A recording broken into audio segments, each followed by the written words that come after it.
Baik, Assalamualaikum warahmatullahi wabarakatuh. Waalaikumsalam warahmatullahi wabarakatuh. Ya, selamat siang teman-teman. Ya, Alhamdulillah pada kesempatan hari ini izinkan saya untuk berbagi tentang disiplin positif. Yang terhormat Ibu Kepala SMA Negeri 1 Suwa Timur, yang saya hormati Bapak Ibu Wakil Kepala SMA Negeri 1 Suwa Timur, serta teman-teman staf Dewan Guru dan Tata Usaha yang sempat hadir pada kesempatan ini. Baik teman-teman sekalian, tentunya disiplin positif ini sudah tidak asing bagi kita semua. Nah, pada dasarnya disiplin positif ini ada di setiap keseharian kita dalam menangani persoalan-persoalan murid. Nah, di dalam disiplin positif itu sendiri ada beberapa konsep. Ini ada konsepnya. Yang pertama, ada perubahan paradigma belajar, kemudian ada disiplin positif, kemudian motivasi perilaku manusia, kemudian ada kebutuhan dasar manusia, kemudian ada 5 posisi kontrol, kemudian keyakinan kelas, serta segitiga restitusi. Nah, ini yang nantinya ke depan akan kita pelajari. Yang pertama tentang apa itu paradigma. Nah, di sini dituliskan bahwa paradigma adalah suatu keyakinan atau kepercayaan yang mendasari seseorang dalam melakukan segala tindakan. Selain itu, hadirnya paradigma juga dapat mempengaruhi manusia dalam hal berpikir dan bersikap terhadap semua hal. Paradigma dapat berubah seiring berkembangnya ilmu pengetahuan dan teknologi. Yang kemudian paradigma baru dalam pendidikan bertujuan untuk menghadapi tantangan abad ke-21. Ini menekankan pada pengembangan keterampilan abad ke-21 seperti berpikir kritis, kreatif, kolaborasi, komunikasi, serta pemecahan masalah. Selanjutnya, disiplin positif. Teman-teman sekalian, disiplin positif itu adalah suatu pendekatan untuk menerapkan disiplin dari dalam diri anak tanpa ada hukuman ataupun hadiah. Selama ini kita sering melihat anak-anak yang berbagai macam fenomena, dan itu adalah unik. Setiap anak itu pasti unik. Setiap anak itu pasti punya karakter yang berbeda-beda. Nah, kadangkala kita menangani karakter-karakter itu kita kesulitan. Kadangkala kita menjadi seorang yang marah-marah. Macam tadi contohnya, pagi-pagi kita sudah mulai marah-marah dengan orang yang terlambat. Nah, padahal itu memang pada hakikatnya mereka mungkin ada yang disengaja, ada juga yang tidak disengaja. Nah, untuk itu kita perlu mengetahui tentang motivasi dan perilaku manusia. Nah, motivasi perilaku adalah dorongan yang datang dari manusia dengan kesadaran untuk melakukan sesuatu yang berkaitan dengan tujuan tertentu. Perilaku manusia dipengaruhi oleh motivasi atau dorongan untuk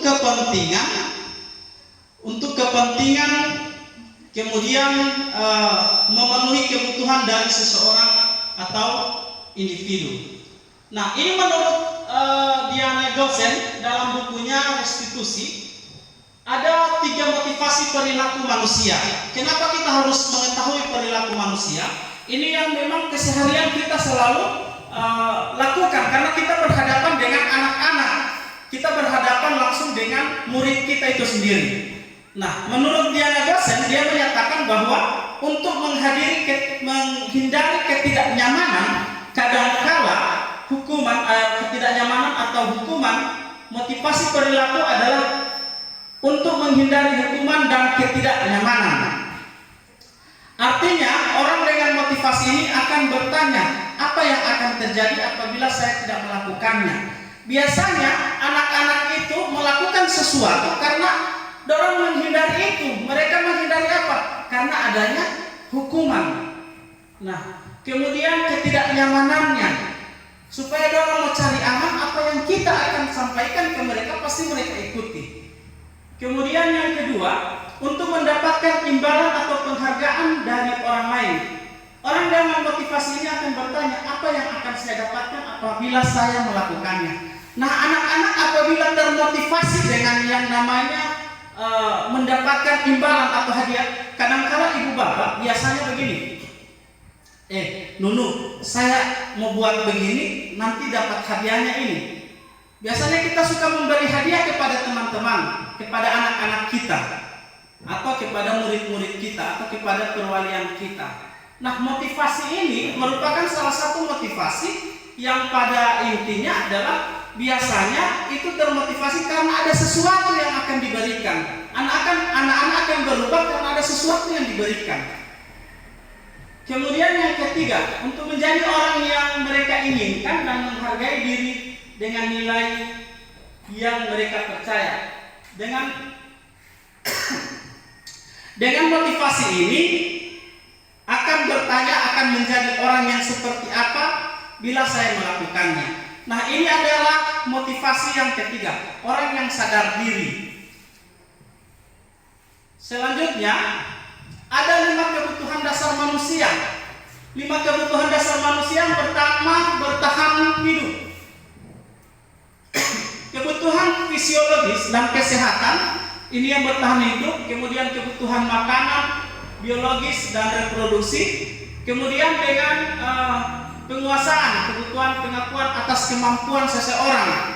Biasanya itu keinginan untuk dianggap berharga. Kemudian juga kekuatan untuk mencapai sesuatu. Kemudian diakui atas partisipasi dan keterampilannya. Kemudian yang ketiga ada kebutuhan kesenangan. Nah, di dalam diri manusia tentunya kita butuh akan yang namanya kesenangan. Kebutuhan untuk mencari kesenangan, kemudian bermain dan tertawa. Kemudian yang keempat ada kebutuhan kasih sayang dan rasa diterima. Kebutuhan untuk disayangi dan diterima, kebutuhan tetap terhubung dengan orang lain. Kemudian yang terakhir adalah kebebasan, kebutuhan akan pilihan. Nah, ada 5 posisi kontrol. Kita mengontrol murid itu, kita punya 5 posisi. Berada di posisi yang mana kita? Yang pertama, apakah kita sebagai guru yang penghukum, kemudian pembuat rasa bersalah, kemudian ada teman, ada pemantau, dan ada manajerial. Kadangkala posisi kita, semua posisi ini kadangkala kita sudah pernah lakukan. Hanya saja kadangkala kita tidak merasakan itu, kita tidak sadar akan apa yang kita lakukan. Baik, selanjutnya cobalah hal berikut ini. Teman-teman, silakan duduk berpasangan. Mungkin Ibu Heli dengan di sini, ya, dengan duduk berpasangan. Saya mohon perhatiannya. Ayo teman-teman, kita akan melakukan sesuatu. Bagaimana kemudian yang kita lakukan ini? Kita akan mengepal tangan kita dan satu orang atau teman kita itu mencoba membukanya, begitu. Ayo coba tes dulu. Ayo, yang satu orang macam Ibu Nangsi disepakati mana Ibu Nangsi ke posisi yang mengepal tangan atau Ibu Nini yang mau membuka itu, begitu. Nah, di kepalan tangan bayangkan Bapak Ibu, apa yang Bapak Ibu bayangkan itu adalah hal yang sangat berharga. Yang membawa kepala tangan, bayangkan itu adalah hal yang sangat berharga. Ayo teman-teman, silakan. Coba dulu. Macam mana? Ibu Nangsi. Ibu Nangsi bayangkan itu yang di kepala tangan Ibu Nangsi itu adalah sesuatu yang berharga. Begitu. Ibu Sri di sini mungkin dengan Ibu Heli harus 2 orang ini suami. Sini. Ayo di sini. Di sini pol ya. Tunggu dulu ya. Ibu Heli yang menggenggam dan Ibu yang berusaha membuka. Bagaimanapun caranya supaya Ibu bisa membuka genggaman itu. Begitu juga Ibu Nini. Nah, berusahalah untuk kemudian yang ada di genggaman itu adalah sesuatu yang sangat berharga. Dan yang membuka itu adalah berusaha bagaimana itu yang berharga itu kita buka. Oke, coba dulu. Oke, kita mulai. Oke, Bu. Siapa yang Ibu. Ya. Bagaimana Ibu mau membuka Ibu Nancy punya ini? Bagaimana dia bicara? Bagaimana dia bicara? Ayo. Oke. Oke. 1, 2. Oke, saya pandu ya. 1, 2, 3. Buka. Bagaimana dia bicara? Buka itu, dan yang ada batu tutup itu berusaha untuk tidak membukanya. Katakan itu adalah sesuatu yang berharga. Tidak membuka. Oke, tidak membuka Ibu. Tidak membuka. Tipe guru punya. Bagaimana? Membuka. Oke. Kemudian coba berbalik lagi. Tadi yang berusaha menutup, membuka tangan yang tadi ada. Oke, iya silakan. Oke, buka dulu deh ke tangan kalau bagaimana. Bayangkan itu adalah sesuatu yang berharga. Begitu. Tibu bisa mau ini, silakan. Oke. Tibu tetap genggam, berusaha untuk tidak membuka itu. Begitu. Hah? Pokoknya bagaimana cara membuka. Oke, sudah? Oke, sekarang pertanyaannya, apakah apa yang Bapak Ibu rasakan ketika ada membuka tangan tadi itu? Bagaimana Ibu? Ya, jadi membuka tangan seseorang itu tidak gampang. Tidak gampang. Oke. Jadi kalau menurut Ibu yang tadi ada bagian yang kuat tadi, menurut Ibu bagaimana?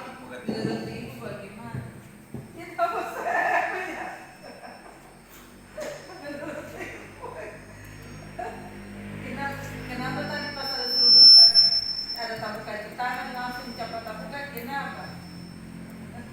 Kenapa? Karena di rumah senas. Kenapa? Dipilih-pilih jadi Oke. Jadi langsung rasa. Karena apa Pak Guru? Karena dipilih. Oke, baik. Ya, baik Bapak Ibu. Semua jawaban ini sangat luar biasa. Nanti kita lihat. Apakah Anda atau teman Anda? Kemudian pertanyaannya, apa alasan Anda atau membuka kepalan tangan itu? Ya, apa alasan Ibu membuka? Mana yang ada batu tutup tadi? Ibu Heli, apa Ibu Heli? Alasan ada membuka kepalan tangan tadi? Hah? Kepalan tangan yang tadi, yang orang yang ada kepala tangan, sama si yang berkepala. Mana yang ada membuka tadi? Iya, yang ada terbuka tadi. Sampai ketutup terus. Iya. Jadi apa alasan Ibu? Sampai. Kalau terbuka apa alasannya? Kalau tertutup apa nih alasan? Iya, jadi teman saya tadi berusaha membuka, tapi saya mencoba menutup karena di sini pertama saya membayangkan ini adalah apa yang sangat berharga dalam hidup saya. Kemudian saya menentukan bahwa pokoknya itu saya tidak membuka ini kan, kenapa? Iya, kalau saya sudah bilang saya tidak membuka, pokoknya saya mau paksa, biar dia paksa saya tidak mau kasih. Begitu. Nah, pertanyaan selanjutnya, sesungguhnya siapa yang memegang kendali atas kontrol untuk membuka atau menutup tangan itu? Tentunya saya sendiri. Ya, saya memutuskan kalau saya yang mempertahankan, saya akan pertahankan. Kalau saya oke lah, saya demi kamu saya buka, tentu saya buka tangannya. Masya Allah, luar biasa. Diaplaus dulu untuk Ibu Nini ini, luar biasa ya. Baik. Pertanyaan pertama dan kedua bervariasi antara yang bersedia membuka dan tetap bertahan. Nah, pertanyaan ketiga, siapa yang sesungguhnya memegang kontrol atau yang berhak membuka atau menutup itu adalah diri kita sendiri. Kepalan tangan yang berusaha dengan segala cara untuk membuka kepalan tangan rekannya. Jawabannya tentu kita sendiri. Kita sendiri yang berusaha untuk membuka ataupun menutup. Artinya pada dasarnya murid kita itu adalah manusia yang sama seperti kita. Pada dasarnya bahwa murid itu karena apa yang kita sampaikan ke mereka, dan mereka ikuti itu karena mereka mau membuka diri mereka untuk untuk mengikuti apa yang kita sampaikan. Oke. Mari kita melihat posisi kontrol pada video berikut ini.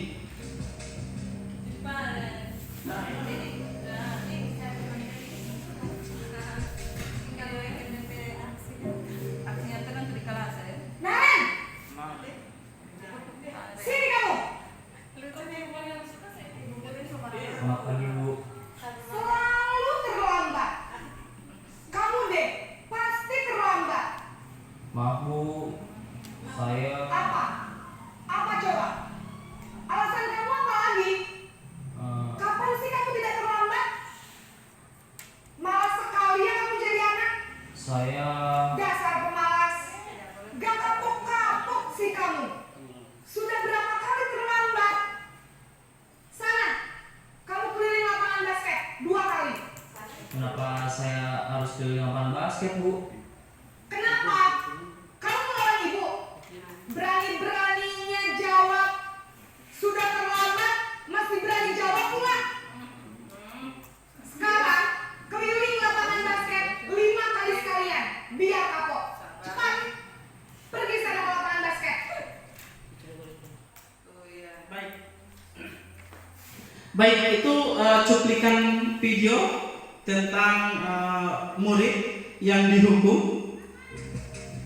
Oke. Nah, ada kita pada posisi biasanya kita guru kadangkala tidak sadar kita memposisikan diri sebagai penghukum. Termasuk saya juga. Ya, saya melihat hal itu ketika saya belajar tentang itu.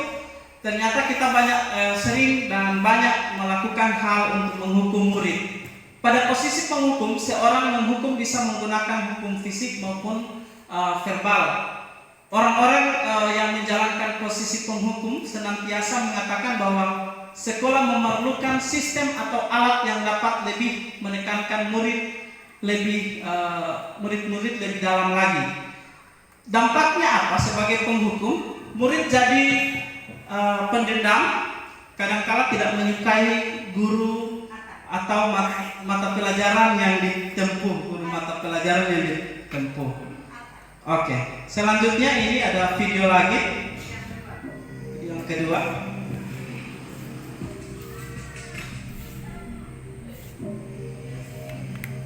Naren!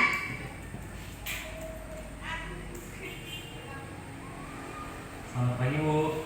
Naren, kamu kenapa terlambat lagi, nak? Ya Tuhan, Naren, kamu senang ya bikin ibu susah ya? Kalau kamu terlambat lagi, nanti ibu yang ditegur bapak kepala sekolah, nak. Disangka ibu tidak bisa membina kamu. Duh, gimana ini? Maaf, Bu. Duh, Gusti Naren, kamu suka ya kalau ibu ditegur bapak kepala sekolah? Terus, sekarang ibu harus tulis apa yang di buku absen? Ini kamu sudah sering terlambat loh. Ibu harus apa coba? Maaf, Bu. Maaf sekali. Ya sudah, lain kali jangan bikin ibu susah lagi ya nak ya. Ibu tidak akan kuat lagi kalau kamu begini terus. Bisa jantungan kalau ibu ditegur bapak kepala sekolah. Sana cepat ke kelas. Maaf ya, Bu. Maaf sekali. Baik Bapak Ibu, kita pernah melakukan hal yang sama? Nah, pernah ya? Pernah ya? Oh, pernah berulang-ulang ya? Oke. Nah, apa sih dampak dari posisi tersebut? Itu namanya posisi pembuat rasa bersalah. Pada posisi ini biasanya guru bersuara lebih lembut. Pembuatan rasa bersalah akan menggunakan keheningan yang membuat orang lain merasa tidak nyaman, bersalah atau rendah diri. Biasanya kita sering melakukannya ya. Biasanya kita sering melakukannya. Nah, dampaknya apa? Itu membuat murid rasa bersalah atau dikenal dengan identitas gagal. Bagaimana identitas gagal itu? Murid tidak percaya diri lagi. Ini yang sering terjadi. kemudian rendah diri dan menarik diri dari lingkungan. Dia tidak akan percaya diri dengan apa yang akan dia lakukan. Nah, kemudian lanjut pada video berikut ini.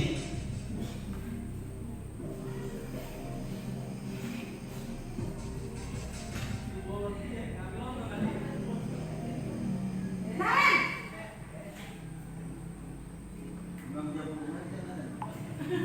Selamat pagi Bu. wah, sudah jadi apa ini Nak? Selamat lagi ya sayang. Iya Bu, habis ibu saya rumah bangunkan saya Bu. Kamu malah menyalahkan ibu kamu. Kamu bukannya anak yang larinya paling kencang. Kok terlambat sih? Iya Bu, saya memang terlambat bangun tadi. Jadi biarpun saya lari kencang, tetap gak kekejar Bu. Ya sudah sana. Nanti lain kali larinya lebih kencang lagi ya. Biar gak terlambat lagi. Bikin seneng ibu. Demi ibu. Bisa kan? Bisa lah Bu. Ya sudah sana masuk kelas. Ibu beresin urusan absen kamu. Kamu ini ada-ada saja. Pernah kita melakukannya? Oh, Pernah ya? Ya, pura-pura atau memang sungguh-sungguh melakukannya? Ya. Ya. Apa yang pernah kita lakukan ini adalah memposisikan diri kita sebagai guru dengan murid, posisi kita sebagai teman. Guru pada posisi ini tidak akan menyakiti murid. Nah, namun akan tetapi berupaya mengontrol murid melalui persuasif. Posisi teman pada guru bisa negatif ataupun positif. Positif di sini berupa hubungan baik yang terjalin antara guru dan murid. Kemudian guru di posisi teman menggunakan hubungan baik dengan humor dan mempengaruhi seseorang. Apa dampak dari posisi guru sebagai teman? Yaitu murid bergantung pada satu orang guru saja, kemudian murid tidak bisa mandiri. Artinya murid itu biasanya ada yang dia mengakui sesuatu. Contoh, ketika anak itu terlambat, dia tidak takut. Dia tahu bahwa ibu ini adalah teman saya, begitu. Nah, apakah kita pernah melakukan hal yang sama? Ya, saya yakin dan percaya semua kita melakukannya, pernah melakukannya. Selanjutnya juga ada video ini. Nanti kita lihat dulu. Sama masih Naren.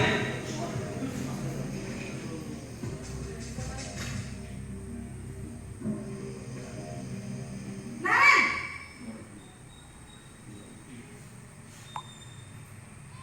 Selamat pagi Bu. Naren, apa peraturan sekolah kita tentang jam berapa kita harus masuk sekolah, Nak? Kita harus di sekolah jam 7 Bu. Iya betul, sekarang sudah jam 7.20. Naren sudah tahu konsekuensinya jika terlambat hadir. Paham Bu, saya harus tinggal kelas pas jam istirahat selama 20 menit. Iya benar, konsekuensinya demikian. Jadi nanti jam 9.30 pas istirahat, kamu harus tinggal di kelas, kerjakan tugas tambahan untuk ketertinggalan kamu, ya? Baik Bu. Kita pernah berada di posisi ini? Pernah? Pernah ya? Oke, apa itu nama posisi ini? Ini namanya posisi sebagai pemantau. Memantau berarti mengawasi. Pada saat kita mengawasi, kita bertanggung jawab atas perilaku orang-orang yang kita awasi. Posisi pemantau berdasarkan pada peraturan dan konsekuensi dengan menggunakan sanksi atau konsekuensi. Dengan menggunakan kita dapat memisahkan hubungan pribadi kita dengan murid sebagai seorang yang menjalani posisi pemantau. Dan biasanya di posisi pemantau ini kita banyak data. Ini datang terlambat dari jam begini sampai jam begini. DP besok lagi kita punya data dengan itu anak itu. Jadi kita paling banyak di posisi pemantau. Nah, apa dampak dari posisi pemantau? Ini yang pertama, murid akan menghitung konsekuensi dan hadiah tanpa memahami sepenuhnya nilai kebajikan yang dituju. Kemudian tidak sepenuhnya mandiri. Baik, selanjutnya ada video ini.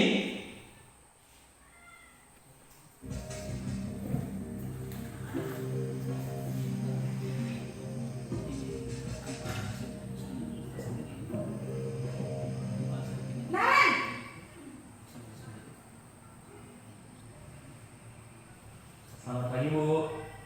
Selamat pagi Naren. Maaf Bu, saya terlambat. Iya, sekolah masuknya jam 7, sekarang sudah jam 7.20. Jadi sekarang bagaimana ini Naren? Maaf Bu, saya lupa setel alarm saya semalam.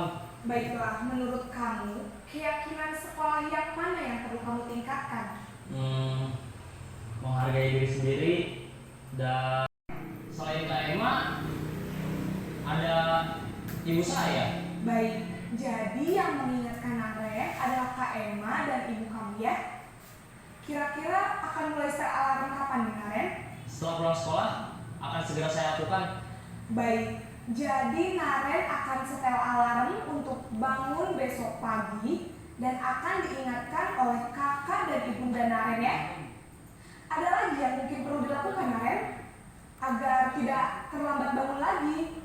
Tidak ada Bu. Baik Naren, terima kasih untuk kerjasama kamu. Sekarang kamu perlu kembali ke kelas untuk belajar. Baik Bu, terima kasih.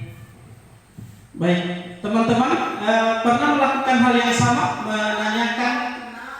menanyakan apa yang kenapa dia terlambat, kemudian menanyakan apa solusinya, pernah ya? Oke, baik. Kalau pernah, kita sudah memposisikan guru sebagai manajerial.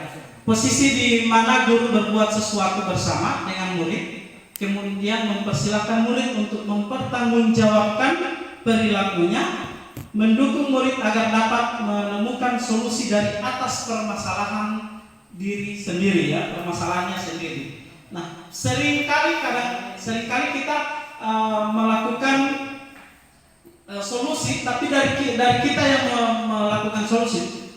Ya, biasanya kita melakukannya. Contoh, kalau ada yang terlambat, coba kasih pasang tujuh. Ya, itu sebenarnya sesuatu hal yang menjadi murid itu kita hukum tanpa kita sadari, kita melakukan kita menghukum murid itu sendiri. Nah, di dalam posisi manajer ini, muridlah yang mencari solusi atas permasalahannya. Nah, apa dampak dari manajer ini? Yaitu dampak posisi manajer, murid menjadi mandiri, kemudian murid percaya diri dan dapat memecahkan masalahnya sendiri. Dan ini yang kita harapkan pada murid kita. Nah, ini yang dimaksud dengan motivasi intrinsik atau motivasi yang berasal dari diri murid itu sendiri. Bagaimana keyakinan kelas? Nah, teman-teman, kita sudah masuk pada keyakinan kelas.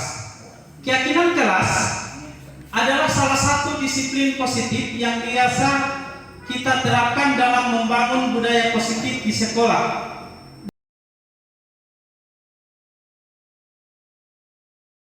Dengan adanya keyakinan kelas, di setiap kelas diharapkan dapat mewujudkan tujuan pendidikan yang berorientasi pada profil pelajar Pancasila. Setiap tindakan atau perilaku kita yang kita lakukan di dalam kelas dapat menentukan terciptanya sebuah lingkungan yang positif. Perilaku warga kelas tersebut menjadi sebuah kebiasaan yang akhirnya membentuk sebuah budaya positif. Dalam mewujudkan perilaku warga sekolah yang memiliki budaya positif, hal pertama yang perlu diciptakan dan disepakati adalah membuat keyakinan atau prinsip-prinsip dasar bersama di antara para warga sekolah, warga kelas untuk mendapatkan nilai-nilai kebajikan yang disepakati bersama. Nah, selanjutnya pertanyaannya, mengapa keyakinan kelas? Mengapa tidak peraturan kelas? Kenapa keyakinan kelas bukan peraturan kelas? Ada yang bisa menjawab ini? Mengapa keyakinan kelas bukan peraturan? Mengapa tidak peraturan kelas saja? Ayo, ada yang bisa menjawab ini? Pertanyaan ini, kenapa keyakinan kelas? Kenapa bukan peraturan kelas? Bagaimana? Ibu Ning, bagaimana Ibu Ning? Mengapa keyakinan kelas? Mengapa tidak peraturan kelas? Ya, apa guru? Mungkin Bapak Ibu wali kelas bisa. Kenapa harus keyakinan kelas? Kenapa tidak peraturan kelas saja?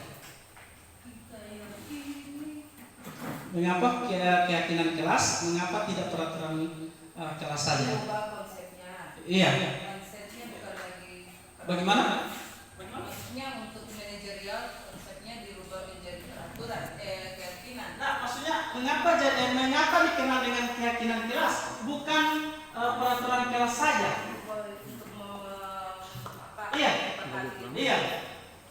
Karena kan dia Bagaimana? yakin bersama. Menurut pandangan saya, kalau keyakinan kelas itu merupakan suatu kesepakatan bersama dengan antara guru dengan siswa yang melakukan kesepakatan. Sedangkan peraturan biasanya dilakukan sepihak. Misalnya peraturan sekolah, kita guru yang membuat aturan itu tanpa kita menanyakan ke siswa, kalian setuju atau tidak dengan aturan yang sudah kami buat, begitu. Dan seperti itu. Jadi keyakinan kelas itu sesuatu yang kita sepakati bersama. Ketika ada di antara siswa yang tidak setuju dengan apa yang kita sepakati, mungkin kita rubah dengan sesuatu yang lain, begitu. Mungkin demikian. Terima kasih. Baik, luar biasa, beri aplaus dulu untuk Ibu Sri. Luar biasa sekali ya. Oke. Benar apa yang disampaikan oleh Ibu Sri? Jawabannya adalah suatu keyakinan lebih memotivasi seseorang dari dalam atau lebih memotivasi secara intrinsik. Artinya karena murid itu sendiri yang melakukannya, membuat keyakinan, maka hal-hal keyakinan itu yang kemudian disadari itu bisa menumbuhkan motivasi intrinsik atau dia sadar apa yang dia akan lakukan. Nah, seseorang lebih tergerak dengan bersemangat untuk menjalani keyakinan daripada hanya sekadar mengikuti serangkaian peraturan yang mengatur mereka harus berlaku begini atau begitu, yang membuat ketidaknyamanan dan keterpaksaan. Artinya, kalau keyakinan kelas itu adalah apa yang diyakini oleh murid kita, sementara peraturan kelas kita yang menentukan itu sendiri peraturan. Sehingganya ketika mereka melanggar peraturan, mereka merasa diri bahwa dan tetap melakukan, tapi dengan berat hati mereka melakukannya. Kalau keyakinan kelas, mereka sudah sadar, mereka menyadari bahwa ini merupakan keyakinan mereka untuk melakukan hal lebih baik lagi. Begitu. Nah, ada pertanyaan kedua. Bagaimana cara pembentukan keyakinan kelas? Ada yang bisa menjawab ini? Bagaimana cara pembentukan keyakinan kelas? Ya.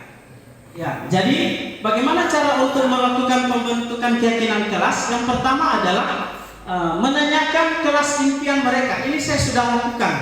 Pernah saya sudah lakukan di kelas B, itu menanyakan kira-kira mau jadi kelas seperti apa ini di kelas ini? Kelas impian kalian ini seperti apa? Maka pasti akan mereka membuat, ada kalanya mereka bilang tidak mengganggu orang teman, ada yang bilang tidak makan di dalam kelas. Nah, kemudian berupa pernyataan universal dibuat dalam pernyataan positif sedikit saja agar mudah diingat. Kemudian sesuai dengan kondisi kelas dan sekolah sehingga mudah diterapkan. Semua warga sekolah dan warga kelas dilibatkan saat pembentukan keyakinan kelas.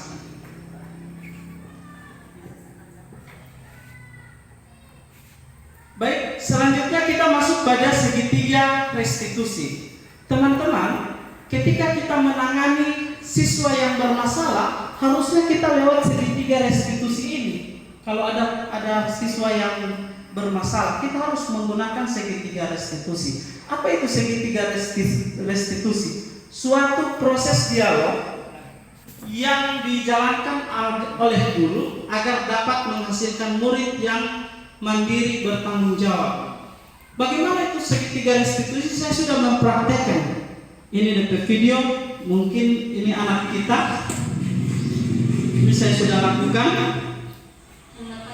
Ya, selamat pagi Sulis. Bagaimana kabar hari ini Sulis? Ya, alhamdulillah ya. Sulis, kamu tahu kenapa hari ini saya panggil di ruangan saya?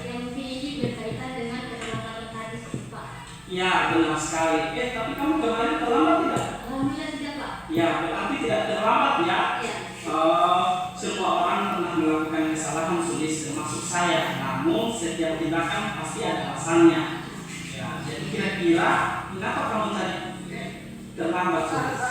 Sebelumnya mohon maaf, Pak. Ini kesalahan saya karena saya semalam bergadang bermain di media sosial sehingga saya tidur larut malam tepat jam 12 malam. Oh ya, kamu masih ingat keyakinan kelas kita sulit?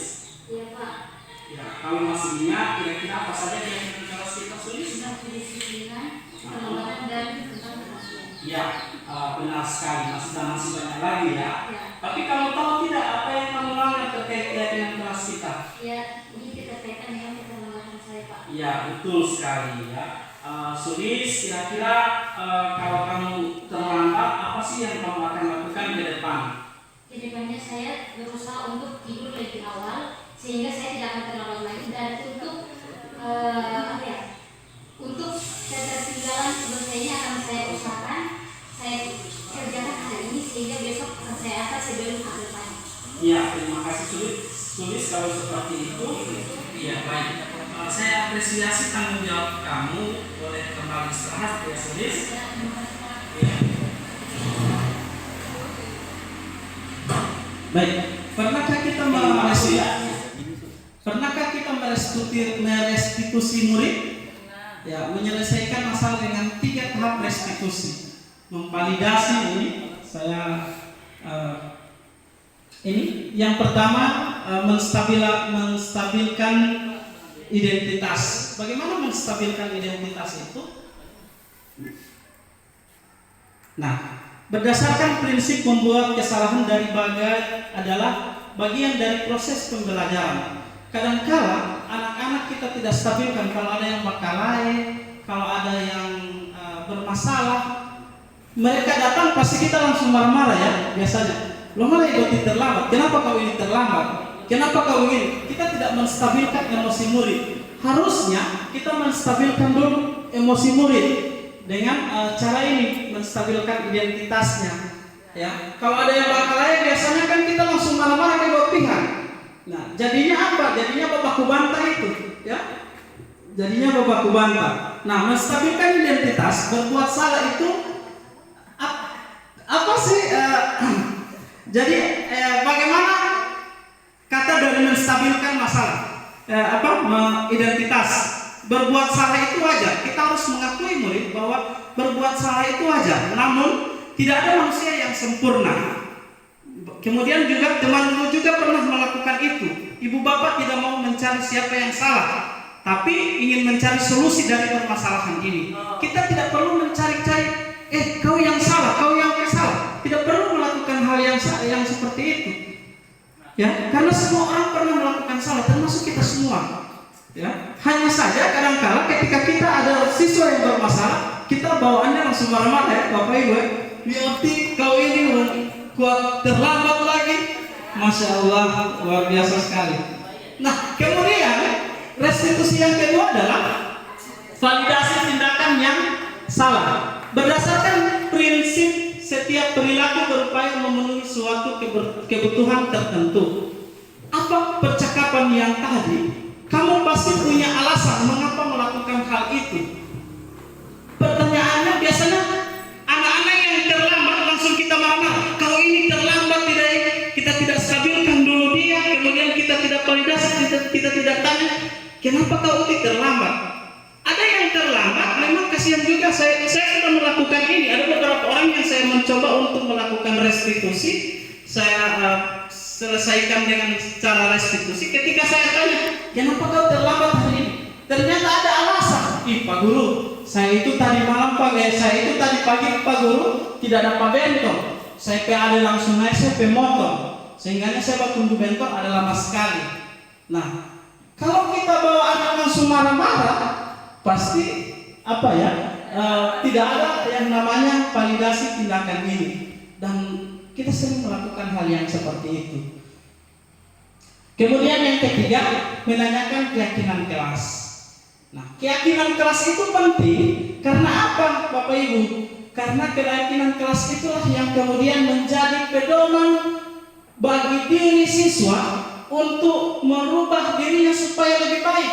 Yang tadi yang saya bilang, hal-hal yang disepakati oleh murid, kalau dia sadar atas keyakinan kelasnya, saya yakin dan percaya kita akan mudah merestitusi murid.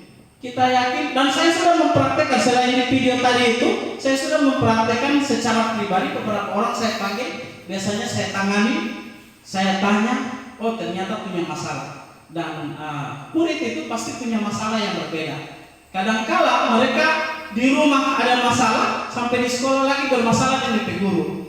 Di mana mereka tempat mereka untuk menjadi nyaman. Yang harusnya tempat mereka nyaman itu adalah di sekolah itu sendiri. Baik, demikian penyampaian dari saya. Mungkin ada pertanyaan?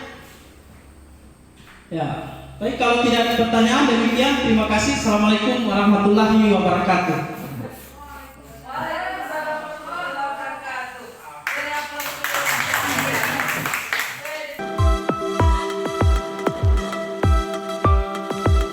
Baik, assalamualaikum warahmatullahi wabarakatuh.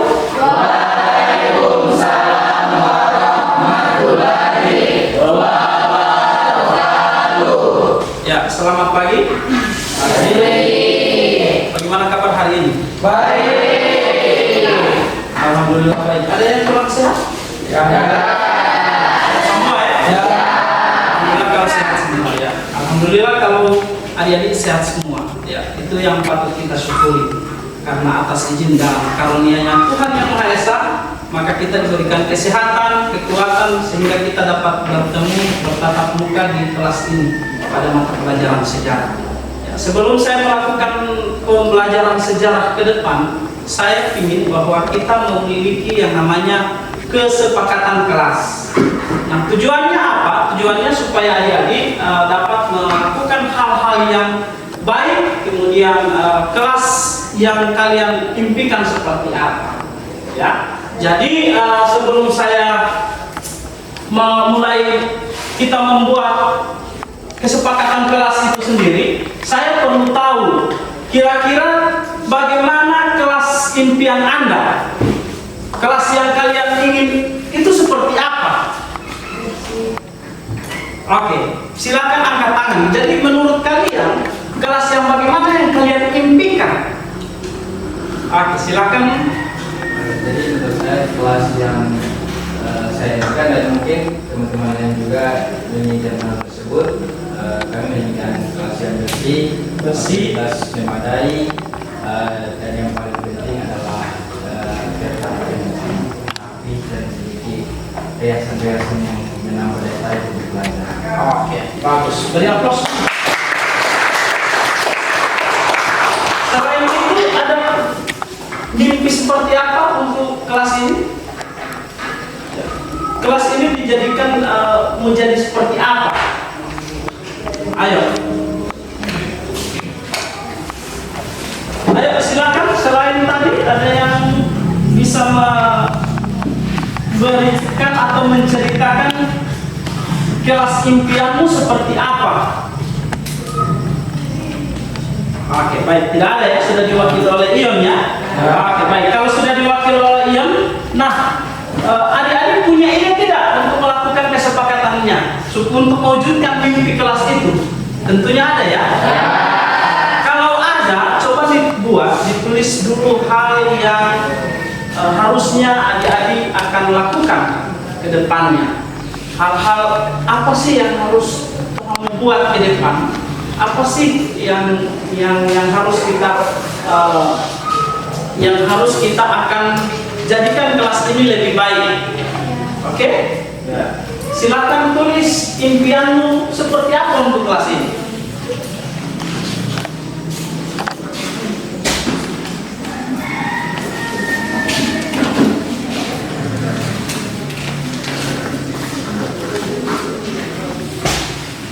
Ini apa? Siapa dulu? Rahayu ya?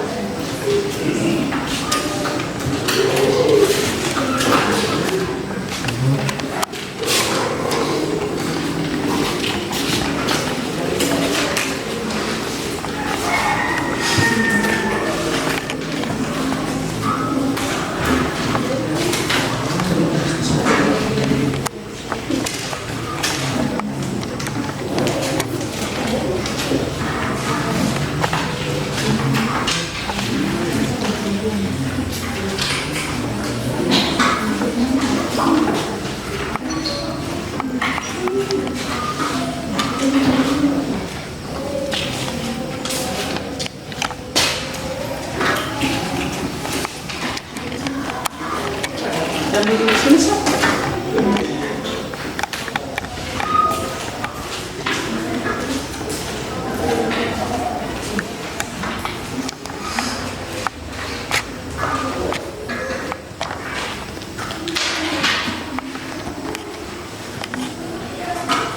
Jadi tulis apa yang harus semua kita lakukan untuk kelas ini. Silahkan ditulis.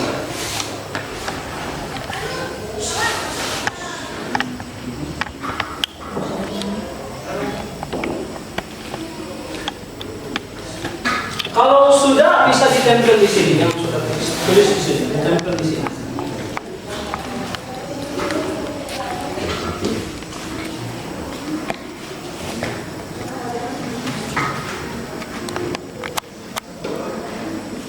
Yang sudah menulis bisa langsung ditempel kelas ini, supaya kita mencapai kelas impian kita.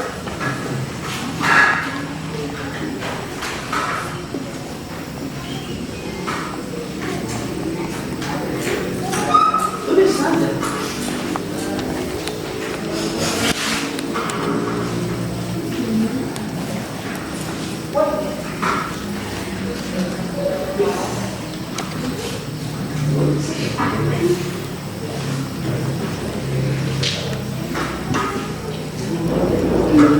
Kelas.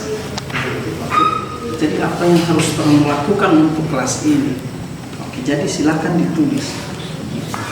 Farin punya kelas ini mau jadi yang bagaimana? Inginnya seperti apa? Gitu, oke? Tulis saja. Yang sudah selesai bisa langsung ditempel di sini.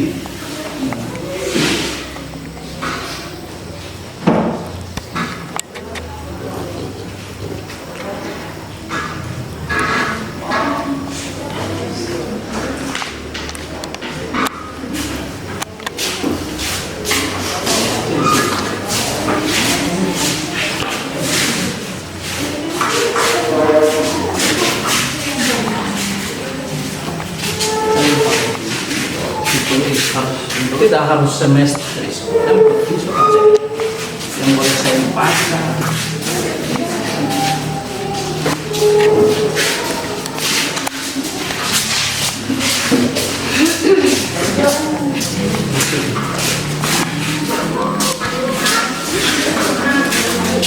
Kalau tidak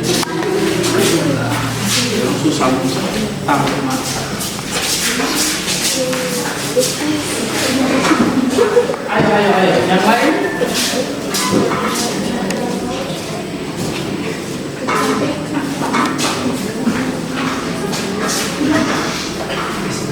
Sudah semua?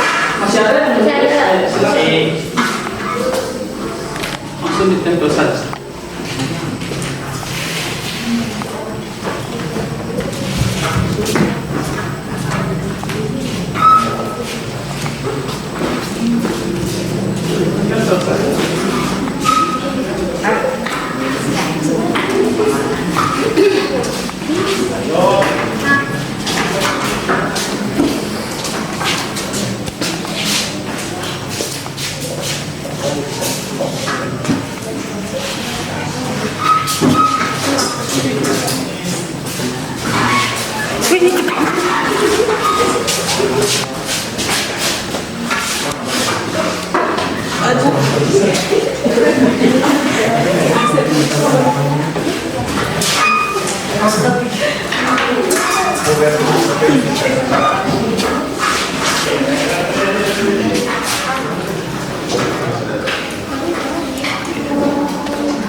Oke, sudah semua? Masih ada lagi ya?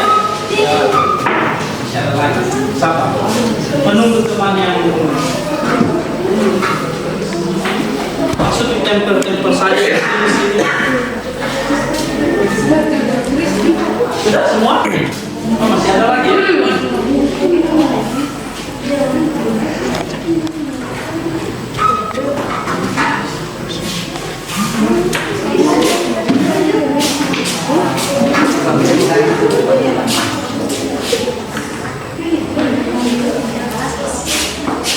Sudah? Dah. Masih ada yang belum? yang di belakang sana sudah? Sudah. Baik, kalau sudah selesai, saya bacakan satu-satu dulu ya. Atau ada yang bisa membantu saya untuk dapat membacakan ini? Satu orang saja yang bisa membantu saya. Oke, coba silakan ya. Ini harapan teman-temanmu dan kemudian mau jadi kelas seperti apa ini? Selanjutnya juga tentunya harapan-harapan ini nanti kita akan wujudkan. Oke, silakan dibaca dulu. Tidak langsung baca di sini, tidak usah kasih ini. Soalnya Pertama, saya ingin kelas ini disiplin. Maka yang saya inginkan atau harapkan tidak ada yang makan di dalam kelas. Oke, bagus. Lanjut. Yang kedua, menjadikan kelas yang solid serta mampu menunjukkan kualitas siswa yang sebenarnya dengan cara kerjasama, gotong royong, tegas dalam mengambil keputusan, kesepakatan yang dilanggar wajib menerima hukuman. Lanjut. Selanjutnya, saya menginginkan kelas yang bersih dan rapi agar nyaman dilihat. Oke. Selanjutnya, impian kelas saya yaitu ketika teman-teman harus saling tegur sapa, senyum, dan beri salam. Selain itu, ketika salah, satu teman membuat kesalahan tegur baik-baik agar tidak terjadi permasalahan. Selanjutnya, mengurangi hal-hal negatif. Contohnya, tidak berpakaian rapi, kelas kotor, dan tidak disiplin waktu. Baik, selanjutnya membersihkan kelas, menjaga kerapian kelas, memiliki fasilitas yang lengkap agar menambah semangat belajar. Selanjutnya, saya berharap kelas ini lebih bersih dan rapi. Saya ingin kelas ini ada hiasan yang sangat cantik. Selanjutnya, kelas bersih dan nyaman. Selanjutnya, menjaga kebersihan, tidak ribut saat pembelajaran berlangsung, pakaian tetap rapi, jangan makan saat pembelajaran, jangan main HP di kelas saat pembelajaran berlangsung, tertib saat belajar. Selanjutnya, yang harus jangan makan saat pembelajaran, jangan main HP di kelas saat pembelajaran berlangsung, tertib saat belajar. Selanjutnya, yang harus kita lakukan dalam kelas. Yang pertama, masuk kelas di tepat waktu, menjadikan kelas bersih dari kelas lainnya, menjaga kerapian, dan menjaga fasilitas dalam kelas. Selanjutnya, impian saya dalam kelas ini, kelas kami bersih dan rapi, kelas kami mempunyai siswa yang disiplin, tidak berisik saat jam pembelajaran, bisa menjadi siswa yang bertanggung jawab. Selanjutnya, impian saya untuk kelas ini, saya ingin kelas kami bersih dan rapi, muridnya disiplin. Selanjutnya, kelas bersih dan nyaman, bentuk ekspresi para siswa terhadap lingkungan belajar yang mereka inginkan. Selanjutnya, untuk kedepannya kita harus datang tepat waktu dan berpakaian rapi untuk lebih disiplin, dan kita harus melakukan piket agar kelas terlihat bersih dan rapi.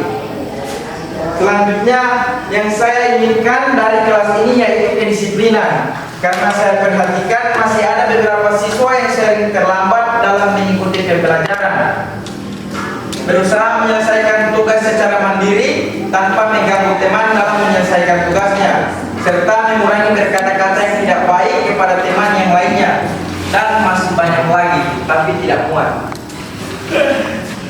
Impian kelas kedepannya supaya indah dan teman-teman saling membantu dan saling mensupport dan lebih kreatif.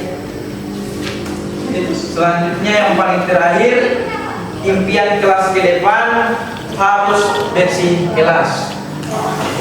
Beri aplaus dulu. Sangat-sangat luar biasa. Ada poin-poin penting yang saya tulis di laptop tadi. Ya. Berarti teman-teman sekalian, anak-anakku sekalian punya cita-cita, punya mimpi untuk melakukan kelas ini supaya lebih baik. Saya juga berharap di kelas ini akan lebih baik lagi. Memang saat ini ada yang punya kelas memang sudah baik, tapi saya berharap di semester ganjil ke depan kelas ini akan lebih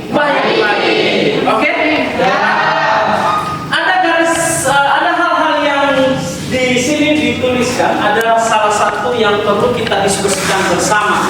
Yang pertama tentang senyum dan sapa, ya. Apa yang harus kita kesepakati dengan senyum sapa? Ada yang bisa menulis di sini? Atau saya bagikan ini? Saya bagikan kembali ini. Ya. Supaya mau tulis di sini.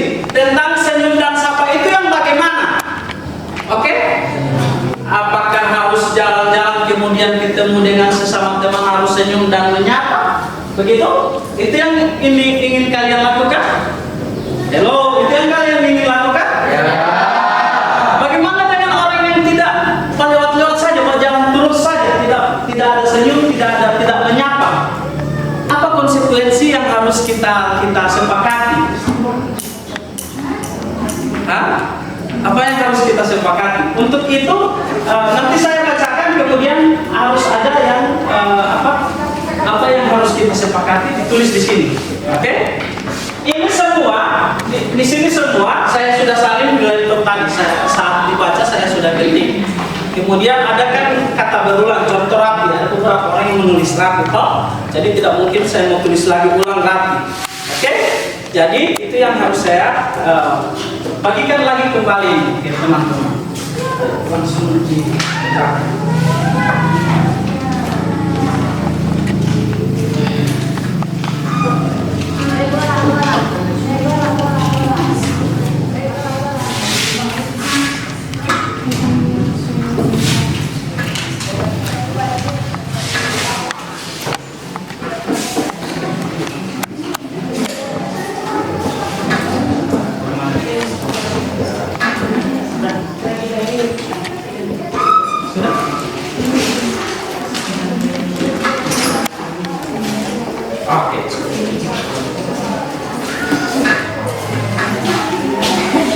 mungkin lebih percaya diri mau tulis begini ya.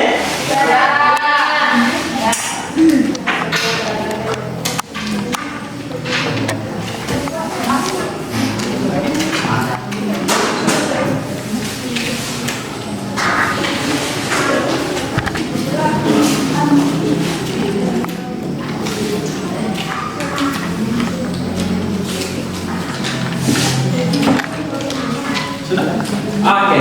Jadi sudah paham ini yang pertama tentang senyum dan sapa. Apa yang harus kita lakukan tentang senyum dan sapa? Dan bagaimana ketika orang itu atau siswa atau teman kalian tidak melakukannya? Berikan solusi yang terbaik untuk teman Anda. Oke? Jadi solusi terbaik untuk teman Anda yang tidak melakukannya. Silakan ditulis, kemudian bisa ditempelkan di sini.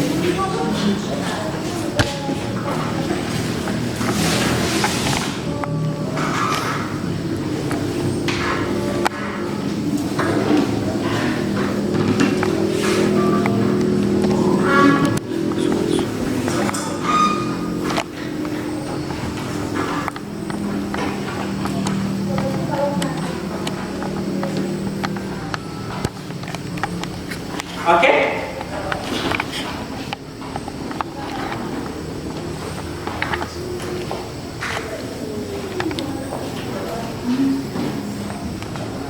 Lanjut senyum dan sapa.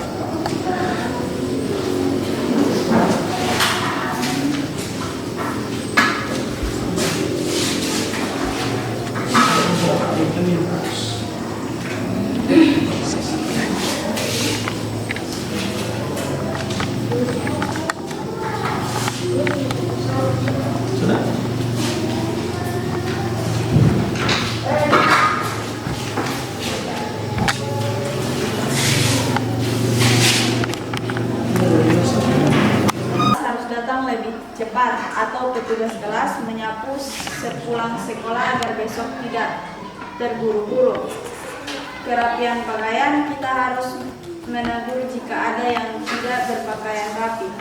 Selanjutnya, mungkin kita akan menegur dengan baik kepada petugas kelas, dan juga kita jangan hanya berpakaian dengan bertetapan dengan mereka. Mungkin kita harus membantu mereka agar cepat selesai dan bersih, karena ini kelas kita bersama. Dan untuk petugas kelas juga harus datang lebih awal. Kita akan menegur agar dia merapikan pakaian. Selanjutnya, jika kelas kotor, kita harus menegur piket kelas, dan jika mereka tidak juga membersihkan kelas, kita harus memberitahu kepada guru wali kelas agar mereka ditegur. Jika tidak berpakaian rapi, mereka harus dihukum karena sekolah juga punya peraturan dan itu wajib kita ikuti dan taati. Selanjutnya kita harus menegur dan menasihatinya agar tidak mengulangi perbuatannya. Jika dia mengulanginya, maka mau tidak mau harus menerima konsekuensi. Selanjutnya, kerapian. Kita bisa menegur teman-teman kita dan mengingatkan mereka agar tidak melanggar kesepakatan kita dan tidak menggunakan seragam yang tidak sesuai. Kebersihan kelas, kita sebagai siswa harus saling mengingatkan petugas kelas agar bisa membersihkan kelas sebelum apel dimulai. Sebagai siswa kita harus bertanggung jawab. Selanjutnya, ketika teman tidak melaksanakan piket kelas, kita harus menegurnya karena kebersihan adalah sebagian dari iman. Jika ada salah satu teman yang tidak seragam, maka ia harus menerima konsekuensi yang telah ditetapkan dan harus mengingatkan kembali agar tidak melakukan hal yang sama. Selanjutnya, menurut saya, kita harus memakai pakaian sesuai jadwal. Jika ada yang memakai pakaian tidak sesuai jadwal, maka tegurlah. Dan untuk piket kelas harus datang lebih cepat untuk membersihkan kelas. Jika ada yang tidak melakukan piket kelas, tegur dan ingatkan. Selanjutnya, yang tidak melakukan piket dan berpakaian rapi harus mendapatkan konsekuensinya sendiri. Agar supaya tidak mendapatkan konsekuensi, usahakan melakukan piket dan berpakaian rapi. Selanjutnya, berpakaian tidak rapi itu karena berpakaian rapi dan sopan. Kelas kotor karena tidak dibersihkan dapat membuat suasana belajar menjadi tidak nyaman. Salah satu cara menghadapi hal-hal negatif yang ada di kelas yaitu mempertegas dan menetapkan aturan kelas. Contohnya, jika ada yang tidak melaksanakan piket kelas diberi denda. Solusi ini saya ambil karena manusia tidak cukup jika hanya diberitahu. Membuang sampah pada tempatnya, merapikan meja dan kursi setelah digunakan. Selanjutnya, tentang kebersihan kelas. Sebelum masuk ke kelas, kita harus pastikan bahwa kelas sudah bersih dan rapi agar belajar lebih nyaman. Tentang kerapian, kita harus menjunjung tinggi tentang kerapian, dan yang tidak melakukan, kita harus menerima konsekuensi yang sudah kita sepakati bersama-sama. Saya berharap siswa sekolah ini lebih terlibat rapi. Ketika tidak mengerjakan piket kelas, maka kita perlu memberitahu terlebih dahulu apa ini? Sampainya ini.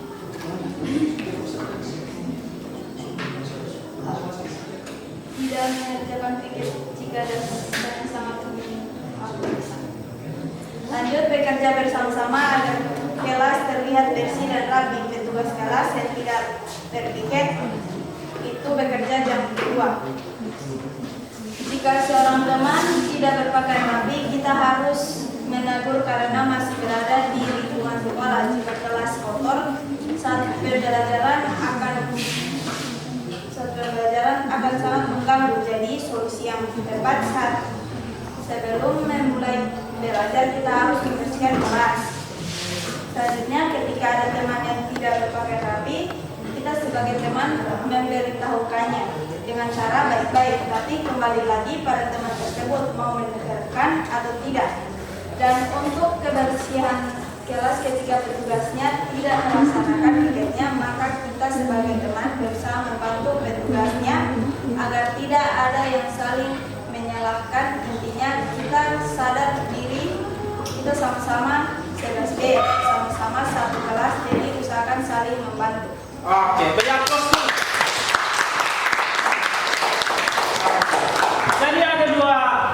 Jadi ada dua hal yang penting yang saya kutip dari berpakaian rapi dan kelas yang kotor.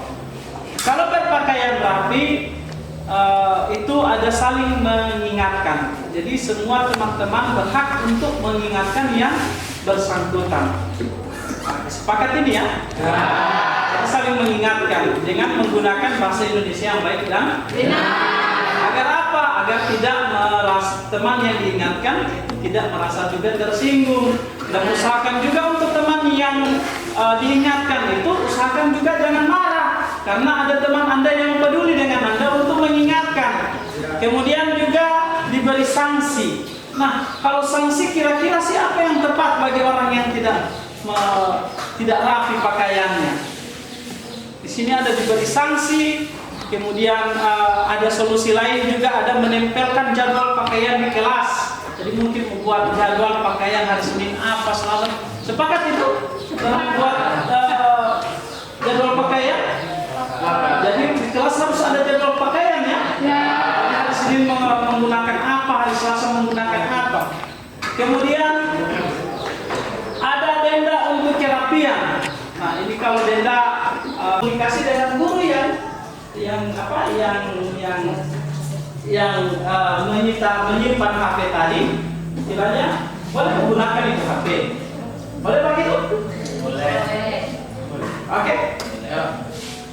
Jadi bagaimana? Coba ayo bagaimana adik-adik supaya main di games di dalam kelas ini mendapat solusi yang terbaik. Ayo.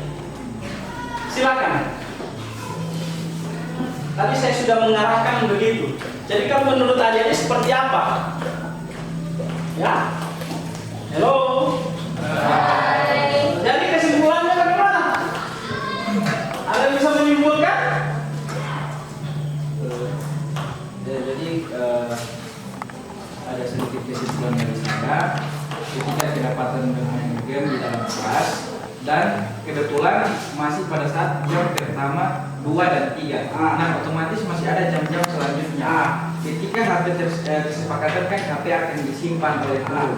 Nah, ketika HP sudah diambil, disimpan, ketika masuk pada pelajaran selanjutnya dan di jam selanjutnya membutuhkan handphone untuk misalnya mencari tugas atau masuk dalam sebuah program.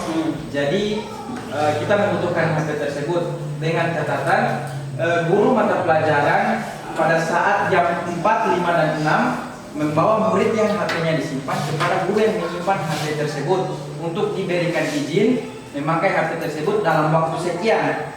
Setelah HP tersebut selesai digunakan, HP tersebut tetap dikembalikan kepada guru yang menyimpan dan akan tetap diambil ketika jam pembelajaran semua selesai atau ketika pulang sekolah. Oke, sepakat begitu? Sepakat begitu? Mana yang tidak sepakat? Tidak berat seperti itu? Tidak. Disita dulu HP-nya, nanti kalau ada pembelajaran berlangsung ke depan menggunakan HP, nanti ada guru mata pelajaran yang akan menyampaikan kepada guru yang meminta tadi bahwa HP-nya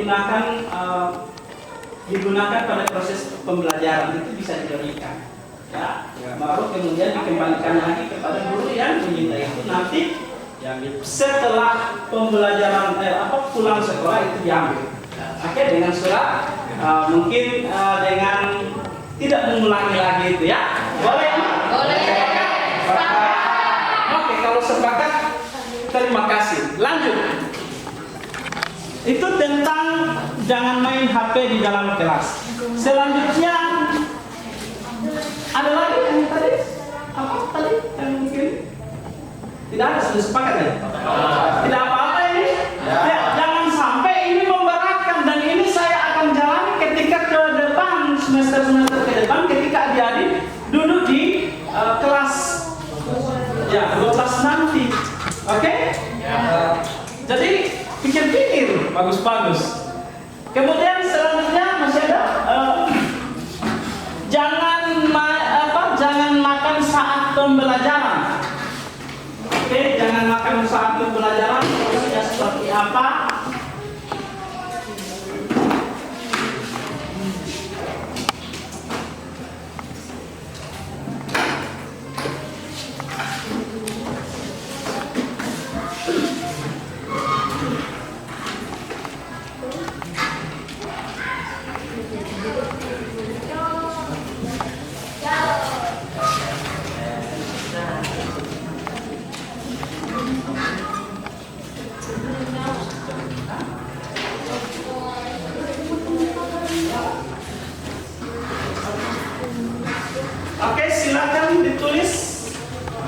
tentang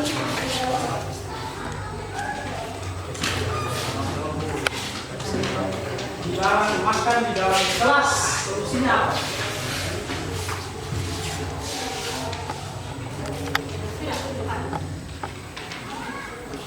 Apalagi masa minggu lalu ya.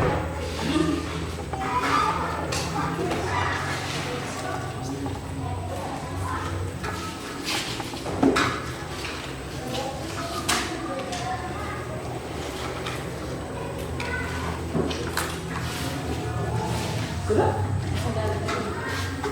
Dan 2.3 sequel.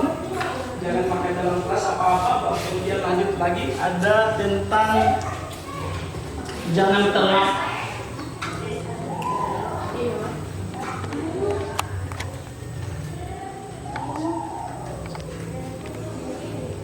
jangan makan saat jangan makan di dalam kelas ya.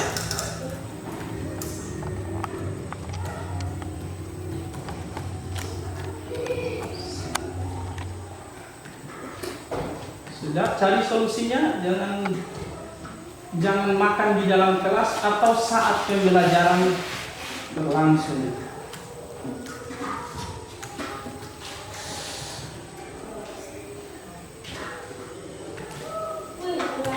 Kemudian juga solusi dengan jangan terlambat masuk kelas.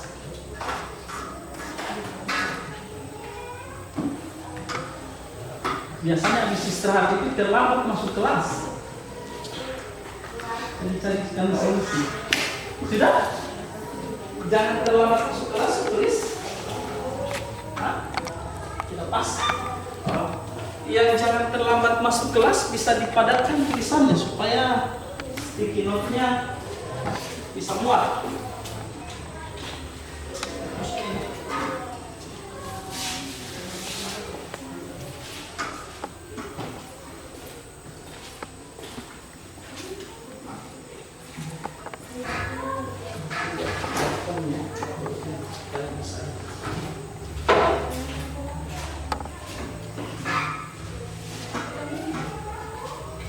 Nanti sebentar saya print di kesepakatan kelas di jam 4.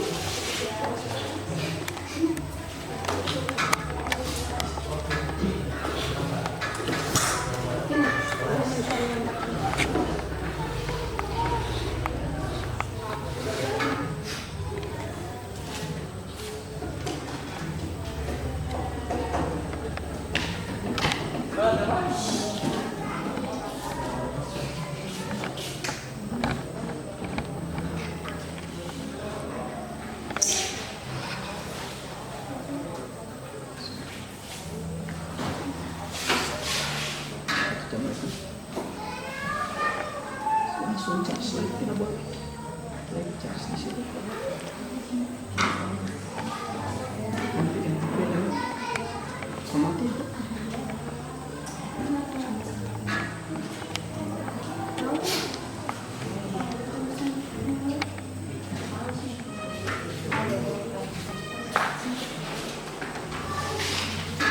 Sudah selesai bisa diletakkan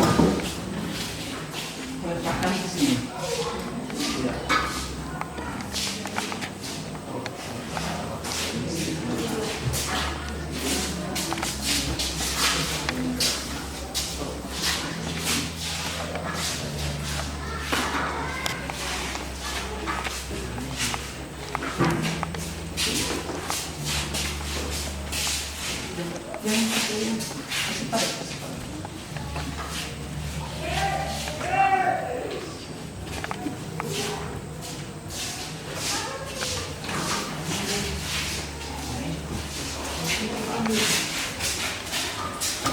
Oke, silakan. Lagi ada 3 kesepakatan yang harus kita ini.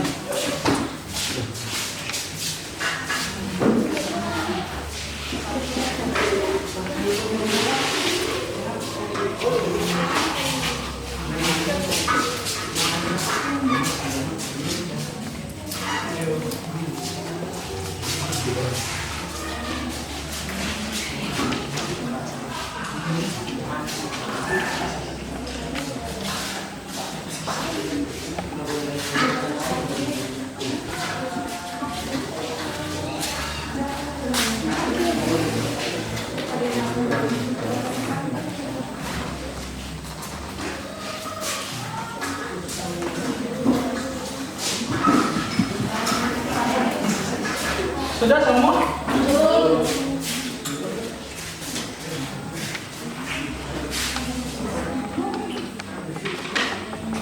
Kenapa ya?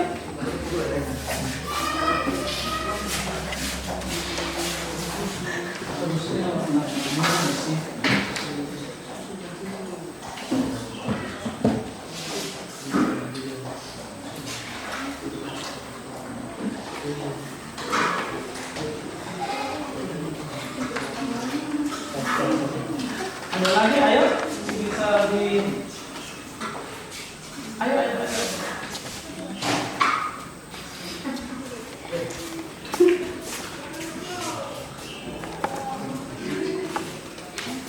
Apa lagi, Pak?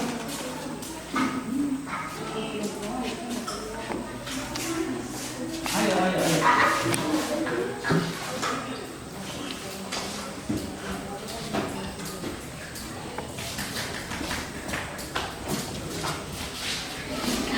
Sudah? Oke, masih ada lagi? Satu lagi, tulis ya. Oh iya, masih ada 4. Tadi si Rizky ya, yang mau baca? Ya. Jangan makan di dalam kelas dan juga jangan terlambat masuk.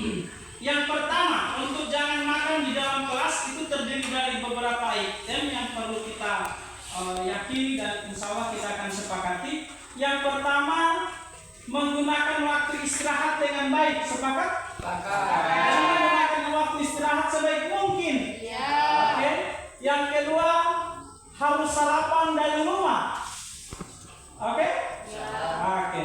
Yang ketiga, tidak bisa membawa makanan di dalam kelas. Sepakat ini atau tidak? Bagaimana dengan orang yang bawa sarapan dari rumah?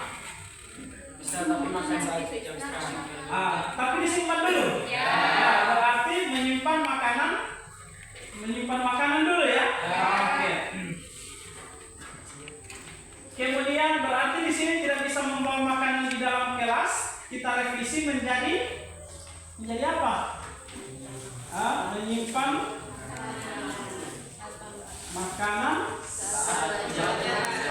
saat dan pembelajaran dan memakannya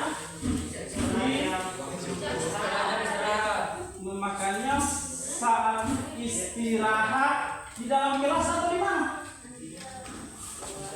Dia memakan di dalam kelas? Bisa dijamin tidak merongkok? Jadi memakan di mana? Oke, jadi menyimpan makanan saat jam pembelajaran dan memakannya saat istirahat di kantin. Sepakat ini?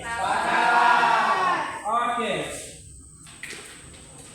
Kemudian di sini ada menghabiskan makanan di luar. Maksudnya bagaimana itu?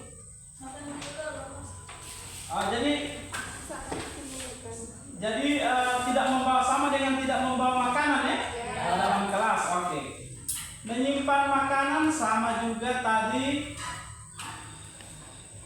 Kemudian yang konsekuensi makan di dalam kalau ada yang ditemukan keluarkan dari kelas. Sepakat ini? Tidak ya? Oke, tidak. Oke, jadi ada 3 poin penting. Ada 3 poin penting dengan kata jangan makan di dalam kelas atau saat pembelajaran berlangsung. Itu menggunakan waktu istirahat dengan sebaik mungkin. Kemudian harus sarapan dari rumah, dan yang ketiga menyimpan makanan saat pembelajaran dan memakannya saat istirahat di kantin. Bagaimana yang kasus kemarin membawa kemari minuman dari kantin, sehingga minuman itu di meja basah atau semua. Jadi bagaimana kita punya kesepakatan itu? Dilarang makan dan minum di dalam kelas atau bagaimana? Jadi kita sepakati apa? Ya. Jadi lebih baik makan dan minum berarti semuanya di kantin. Ya? Makan dan menyimpan makanan saat pembelajaran, baru makan dan minum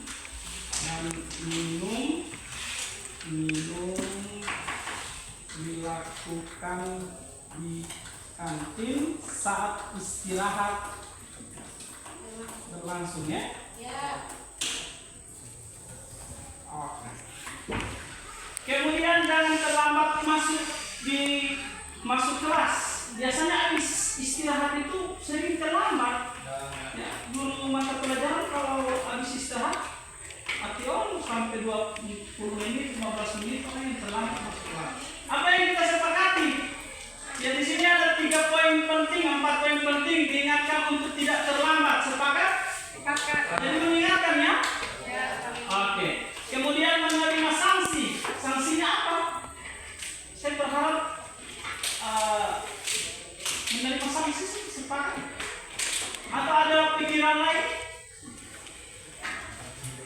Oke, silakan. Menerima sanksi, tetapi sanksi tersebut bukan dari siswa, tapi dari guru BK atau siswa langsung. Saya belajar pelajaran menghadapi. Oke. Jadi lebih ke oke. Kemudian mengingatkan jadwal secara rutin. Sepakat ini? Kemudian memberikan peringatan. Oke. Sekarang kita masuk pada sesi jangan merusak fasilitas dalam kelas, tidak mengganggu teman dan tidak mengucapkan makian.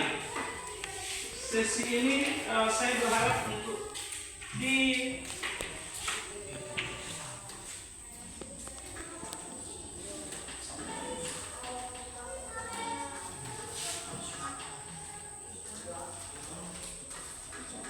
langsung 21 kali ya.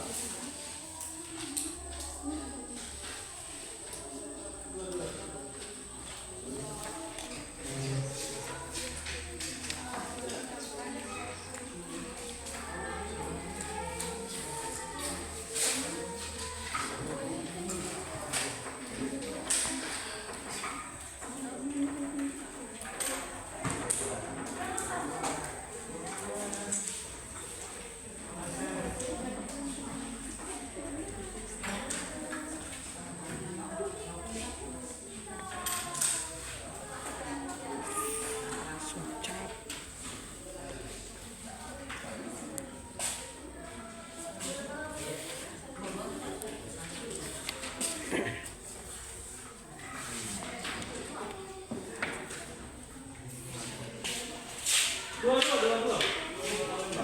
Satu orang 2 lembar.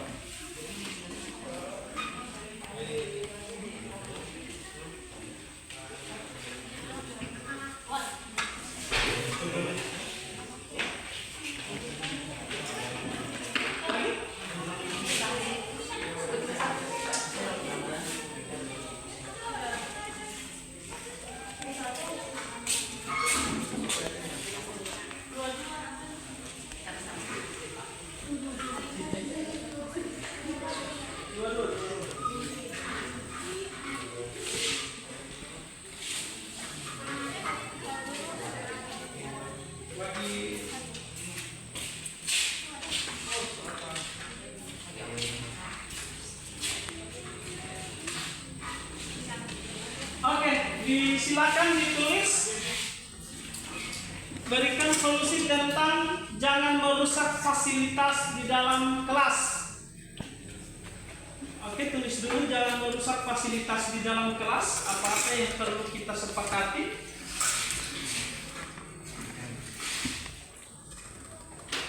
Kemudian dilanjutkan dengan jangan tidak mengganggu teman dan tidak mengucapkan makian.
padatkan tulisannya.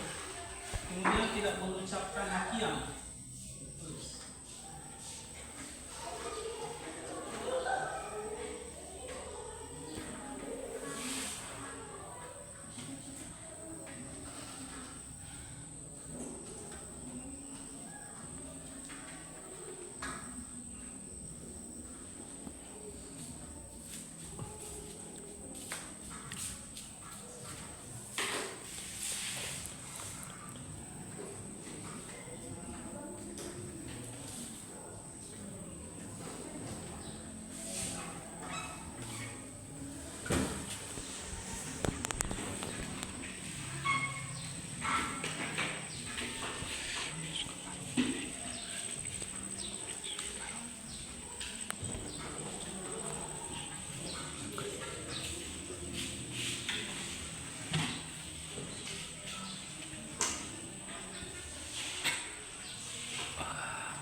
Nomor 2 itu tidak mengganggu teman, dan yang ketiga tidak mengucapkan makian.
Sudah?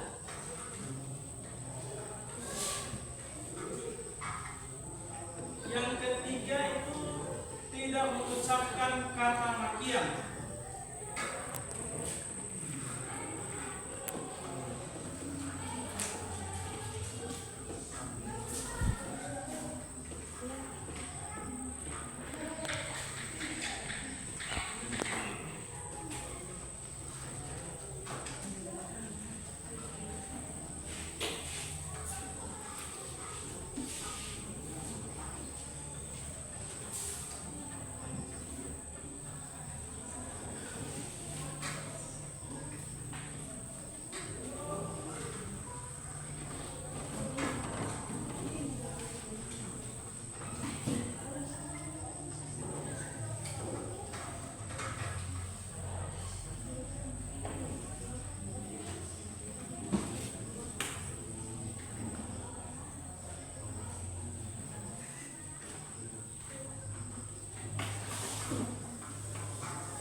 bisa ditempel di sini saja.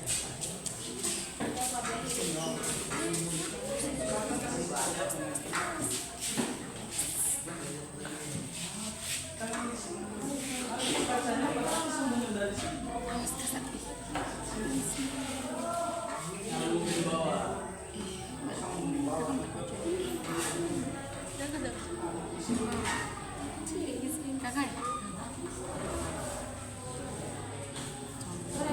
Oke, boleh? Ada saja. Oke. Kalau besok sekolah, ini dong. Sini enggak sini. Sudah ya? Oke, perhatikan dulu semua. Halo. Hai. Jadi ada yang bisa membaca, silakan. Ayo silakan. Oke, baik. Yang pertama, jangan merusak fasilitas di sekolah dalam kelas.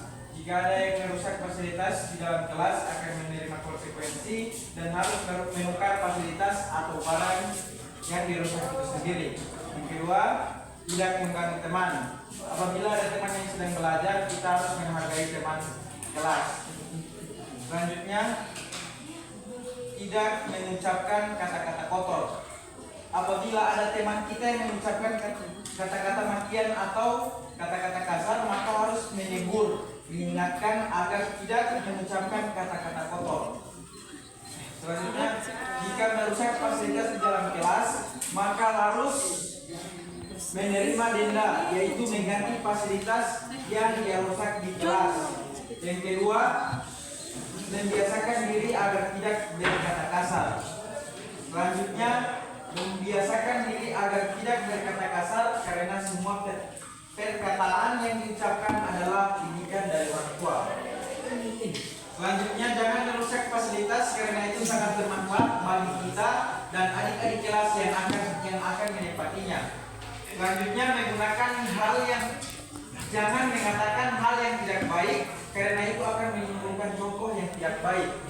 Selanjutnya, solusi jangan merusak fasilitas di dalam sekolah adalah ada yang merusak fasilitas dalam kelas, maka harus ganti rugi agar bertanggung jawab. Selanjutnya, solusi asal jangan mengganggu teman di dalam kelas. Ditegur secara baik-baik agar tidak terjadi permasalahan. Tidak menggunakan bahasa yang tidak baik. Selanjutnya, solusi untuk tidak merusak fasilitas di kelas. Yang pertama, memberikan peringatan kepada teman yang merusaknya. Yang kedua, solusi untuk yang suka mengganggu teman lain. Diberitahukan langsung pada guru piket atau wali kelas karena tidak semua teman mau diarahkan ataupun ditegur. Jadi lebih bagus pihak sekolah yang turun tangan. Solusi untuk teman yang memaki teman lainnya. Berusaha menjaga lisan, meminta maaf kepada teman yang dimaki. Kenapa demikian? Karena dari saling memaki akan membuat kerukunan kelas hancur dan hilangnya solidaritas. Lisan lebih tajam daripada pisau. Jika merusak fasilitas, solusinya diperbaiki jika masih bisa. Yang kedua, ditukar atau ganti jika barang itu berharga. Yang kedua, solusi mengganggu teman, ditegur dengan cara baik-baik. Yang kedua, jika masih mengganggu mungkin bisa ditegur dengan tegas atau sedikit marah. Yang ketiga, mengucapkan makian. Diingatkan bahwa mengucapkan makian itu dosa loh. Solusi merusak fasilitas kelas. Jangan sembarangan pegang fasilitas kelas. Yang kedua, rawatlah sebaik mungkin fasilitas kelas agar bagus dilihat. Yang kedua, solusi untuk jangan mengganggu teman. Jangan mengganggu teman saat dia sedang belajar. Yang kedua, bermain ada waktunya dan tahu batas. Dan untuk solusi jangan menggunakan kata makian. Dibiasakan untuk tidak memaki. Yang kedua, biasakan menggunakan kata-kata yang baik agar terbiasa menegur dengan baik. Selanjutnya, solusi jangan merusak fasilitas dalam kelas. Jangan bermain yang berlebihan seperti kejar-kejaran di dalam kelas. Yang kedua, jangan membawa kegiatan olahraga. Yang kedua, solusi tidak mengganggu teman. Jangan mengusik dia saat di posisi belajar atau lain sebagainya. Yang ketiga, solusi tidak berkata kasar. Menasihati agar tidak berkata kasar karena itu bisa menambah dosa. Yang kedua, memarahi teman yang berkata kasar. Selanjutnya, tidak mengganggu teman dan tidak mengucapkan makian. Tidak mengganggu teman adalah hal yang harus kita lakukan dan kita sadari. Jika kita ada yang mengucapkan makian, kita harus saling menegur dan sadar diri. Selanjutnya, jangan merusak fasilitas kelas. Solusinya adalah kita dapat menjaga bersama-sama. Jika ada yang merusak, maka harus dilaporkan kepada wali kelas. Selanjutnya, menegurnya dan akan berbicara dengan baik-baik bahwa merusak fasilitas sekolah akan merugikan pihak sekolah. Bergaul dengan orang-orang berakhlak baik dan perilaku mengganggu orang lain secara jahat sangat dilarang dalam agama Islam. Selanjutnya, jika merusak diharapkan harus bisa mengganti apa yang dirusak. Jika ada yang berkata kasar bisa langsung diberi sanksi. Jika ada yang mengganggu teman harus diperingati. Jangan mencoret-coret meja dan kursi dan mematahkan sapu lantai. Menegur teman yang berkata kurang ajar kepada orang yang berada di sekitarnya. Selanjutnya, jangan merusak fasilitas kelas. Yang kedua, ketika melihat teman kita merusak fasilitas kelas, kita harus menegurnya. Selanjutnya, tidak mengganggu teman. Kalau kita melihat teman kita diganggu oleh orang lain, maka kita harus menegurnya karena bisa menimbulkan masalah. Tidak mengucapkan kata makian. Ketika kita mendengar makian keluar dari mulut teman kita atau adik kita, maka kita harus menegurnya karena itu bisa merusak nama baik sekolah kita. Selanjutnya, jangan merusak fasilitas kelas karena ketika merusak fasilitas kelas akan diberikan sanksi. Di situ menukar barang fasilitas sekolah yang merusaknya.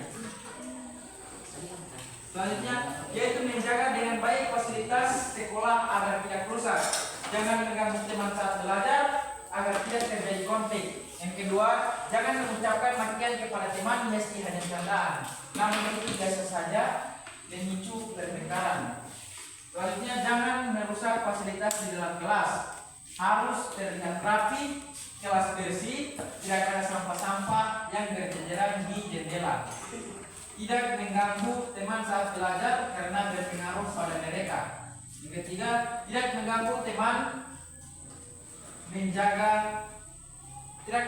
teman dengan makian.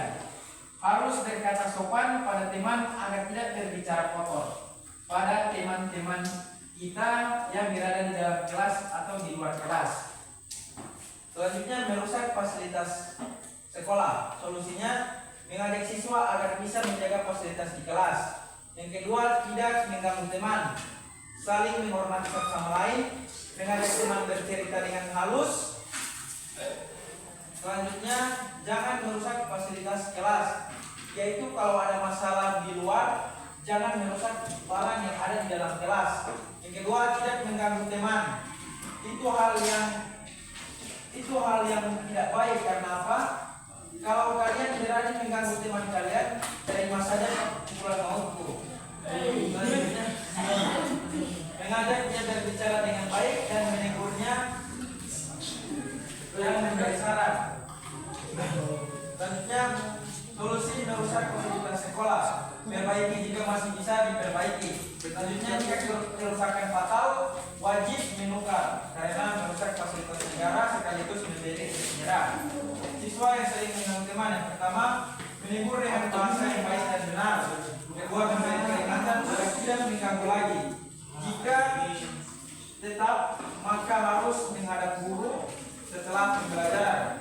Yang ketiga, tidak mengucapkan makian, menegur dengan tutur kata yang baik dan memberikan konsekuensi yang setimpal karena perbuatan tersebut karena tercela.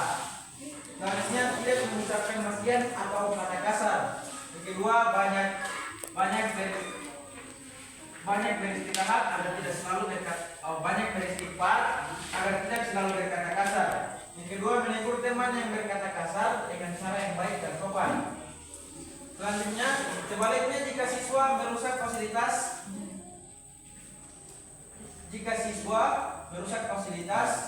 maka siswa ganti rugi fasilitas yang telah dirusak. Yang kedua, ketika ada teman yang mengganggu, lebih baik kita menegurnya dengan baik-baik.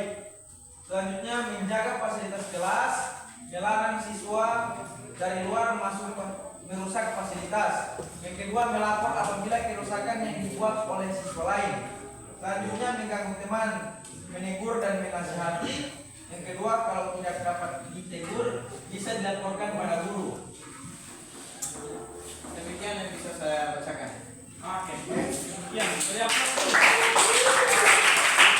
Nah, ada 3 item yang harus kita sepakati tentang jangan merusak fasilitas dalam kelas. Yang pertama itu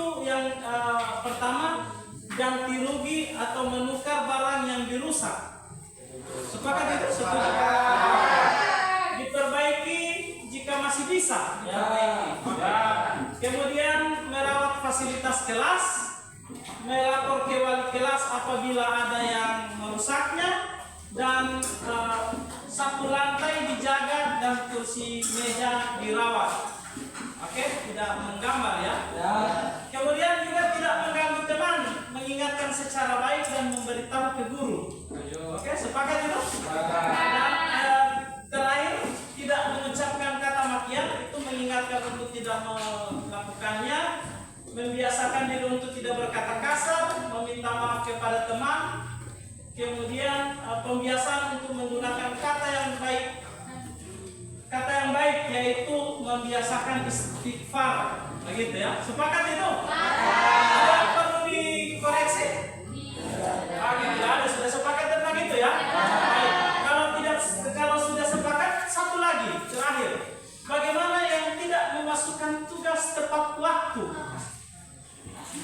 Oke, silakan ditulis apa yang harus dilakukan.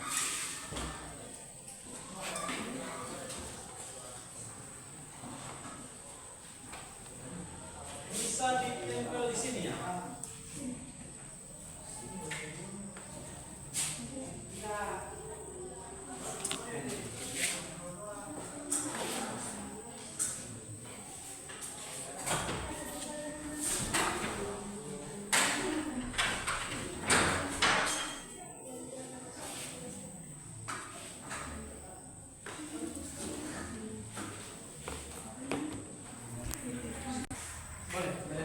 Boleh itu video. Jangan tinggi-tinggi, suka boleh yang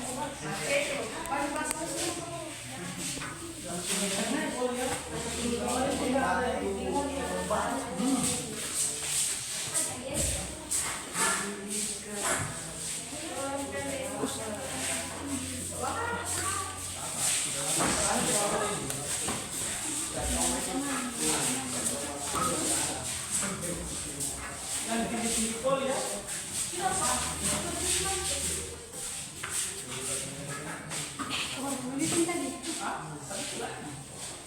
Lagi kan tangan kontrak,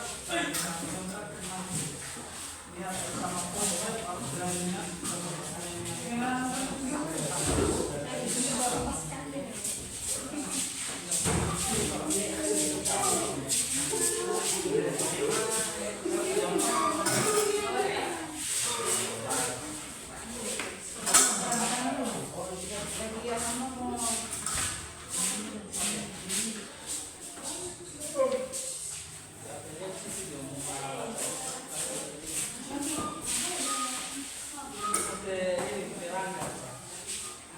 Sudah semua?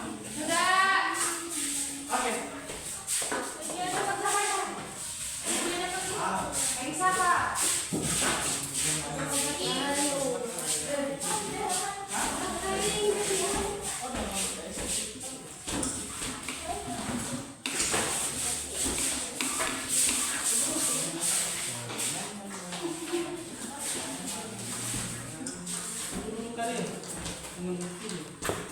Oke. Selanjutnya kita masuk pada tidak memasukkan tugas tepat waktu. Nah, bagaimana kesepakatannya? Kita dengarkan bersama.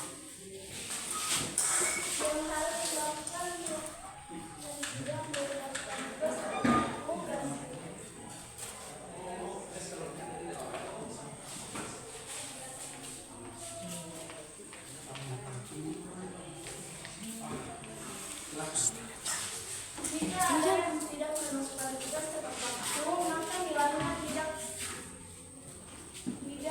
sama dengan siswa yang memberikan tugas tepat waktu.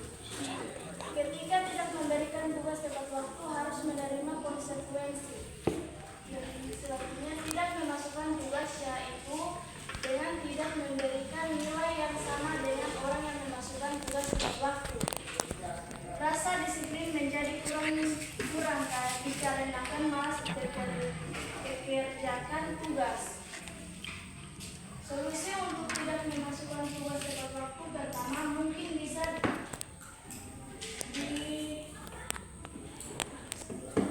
dan nilai bisa berkurang, jangan menunda tugas.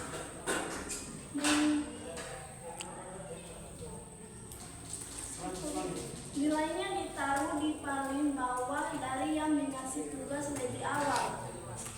Solusi untuk yang tidak memasukkan tugas tepat waktu yaitu pertama meminta maaf kepada guru mapel atas keterlambatan dalam memasukkan tugas.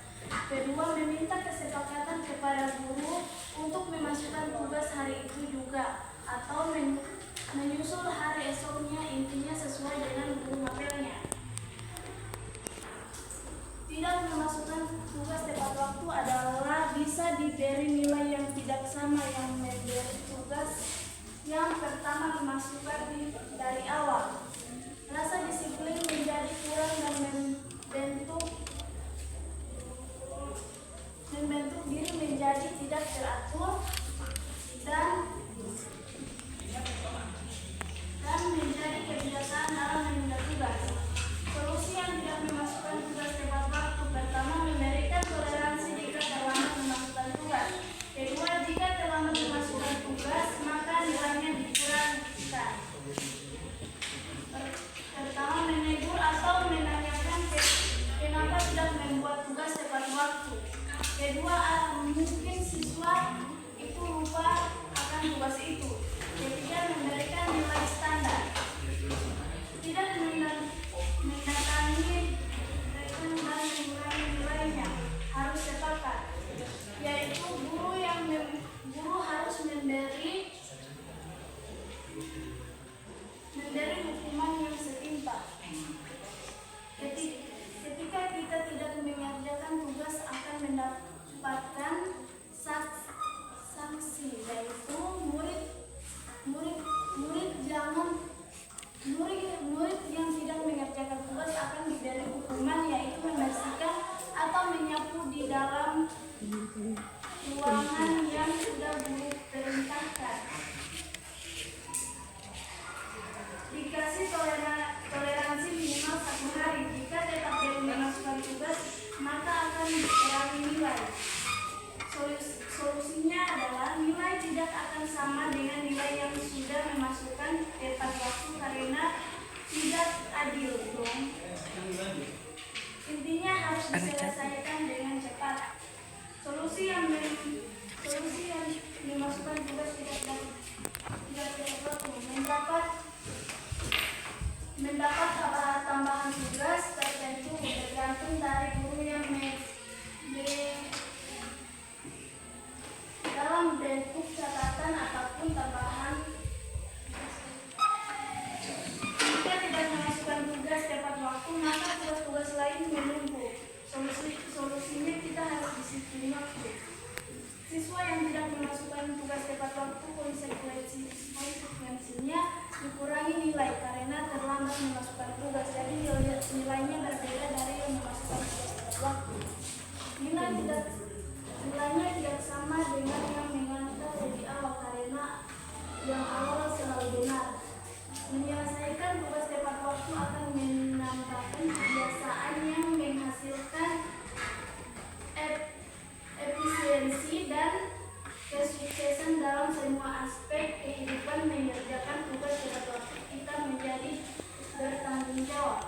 Yang harus dilakukan yang tidak memasukkan tugas tepat waktu, nilainya tentu tidak akan sama dengan yang memasukkan tugas tepat waktu. Yang kedua, setidaknya harus memasukkan tugas tepat waktu. Yang ketiga, harus ditambah catatan. Yang terakhir, harus selalu diingatkan dan berharap teman. Oke, duduk dulu. Oke, silakan duduk. Baik, silakan duduk. Baik, pada tidak memasukkan tugas tepat waktu ada beberapa poin penting yang saya garis bawahi. Yang pertama, melakukan penilaian berbeda dengan yang memberikan tugas tepat waktu. Ya. Kemudian memasukkan tugas tepat waktu, berusaha untuk memasukkan tugas tepat waktu. Kemudian meminta maaf kepada guru mata pelajaran apabila tidak memasukkan tugas tepat waktu. Kemudian meminta toleransi waktu yang ditentukan minimal 1 hari. Baik, oke, kita sepakat dengan hal ini ya. Ya, terima kasih adik-adik. Tadi sudah meluangkan apa yang harus kita lakukan ke depannya. Saya berharap nanti sebentar saya akan kita akan tempel ini di kelas ini, sehingganya kesepakatan kelas ini akan terus kita jalankan, bukan hanya menjadi wacana ya, atau bukan hanya menjadi kata-kata saja, tetapi ini harus kita jalankan, kita harus sujudkan ya. Selain itu juga kita harus mengingatkan teman-teman sesuai apa yang telah disepakati. Usahakan kalian lebih memahami tentang kesepakatan kelas ini, supaya apa, adik-adik tidak melakukan pelanggaran-pelanggaran atau tidak melanggar apa yang sudah adik-adik sepakati bersama. Semoga ini akan menjadi awal disiplin pembelajaran kita ke depan. Semoga ini akan menjadi awal disiplin positif kita, khususnya di kelas ini ya. Saya berharap adik-adik semua akan melakukan hal-hal yang terbaik untuk SMA Negeri 1 Suara Timur, khususnya di kelas 11B. Demikian untuk kesepakatan kelas kita hari ini. Nanti kita akan menjalankannya ke depannya. Terima kasih. Assalamualaikum warahmatullahi wabarakatuh.